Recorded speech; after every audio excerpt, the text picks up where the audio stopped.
Nowadays, phacoemulsification is the most commonly performed cataract surgery in ophthalmology. However, despite tremendous technical and technological advancements, posterior capsular rent (PCR) still occurs. Although several factors can contribute to PCR during phacoemulsification, one of the crucial factors is the surgeon's experience. For a junior surgeon, the first challenge is to early recognize that the capsule is broken. Most PC tears are small in the beginning.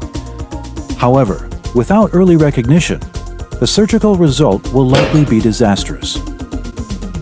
In this video, the junior surgeon encountered a small PCR while doing phacoemulsification. Early warning signs and several surgical tips are described in this video regarding how to manage PCR and optimize the outcome. In the beginning, the junior surgeon did pretty well. But when she was removing the last fragment of nucleus, a sudden deepening of the anterior chamber occurs, and the posterior capsule bows posteriorly. What happened?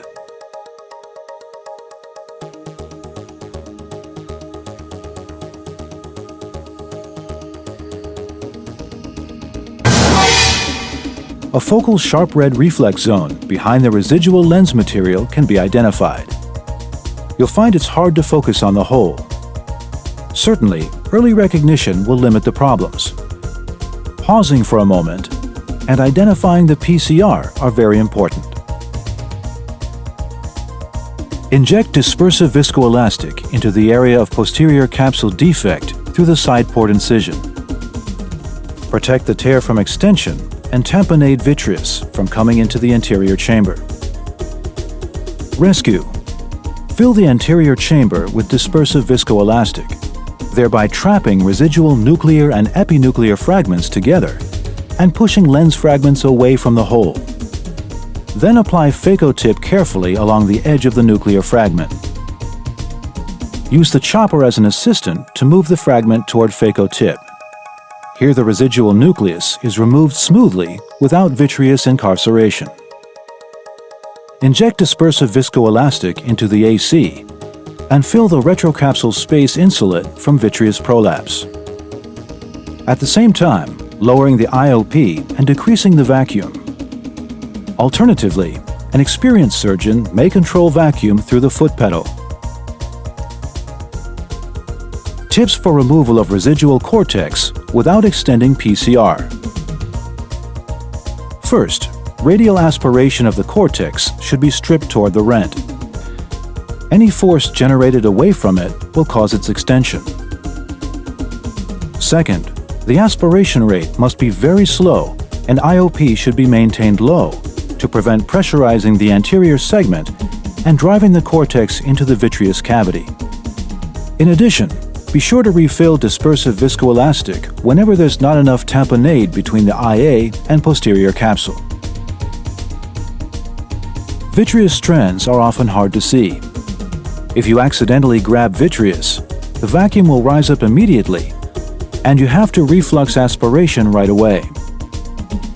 If the rent is kept small and prolapsed vitreous is little, try to fill the anterior chamber and bag with dispersive viscoelastic.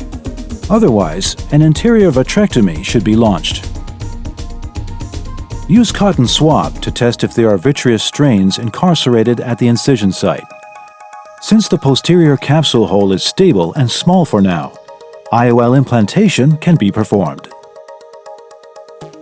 The next question is, how to choose IOL? In this situation, we should consider two things: the posterior support of IOL and anterior capsular hexes. Here we made a chart for the selection of IOL. If the tear is small and the posterior capsule can still provide sufficient support, IOL can be placed into the bag.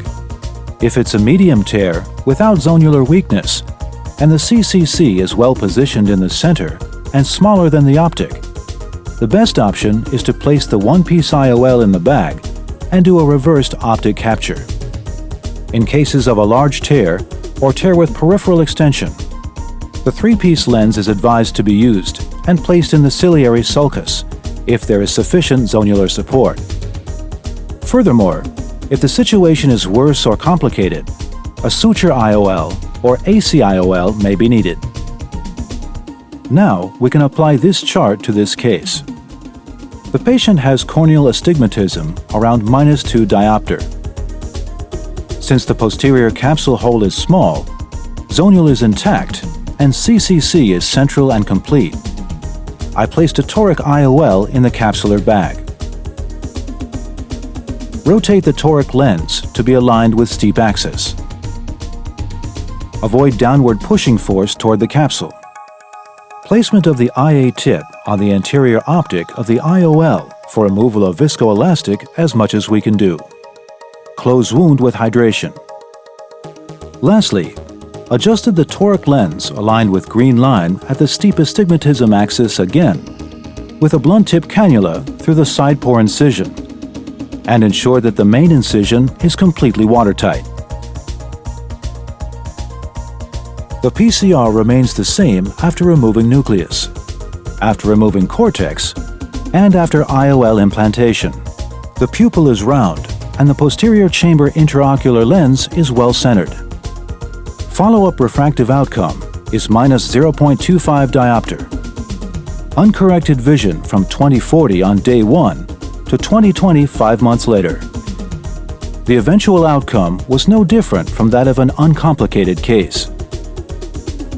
Most posterior capsule tears are small in the beginning. Early recognition can limit the consequential complications. However, it requires the surgeon's alertness and experience. Once any doubts arise, immediately stopping all aspiration and identifying the tear are the first steps to prevent serious complications with a higher incidence of permanent visual disability. Again, the tear is small in the beginning. Early recognition can limit the consequential complications. Improper management may lead to advanced complications. Early recognition of PCR with appropriate modification of the surgical plan is key to a good postoperative outcome.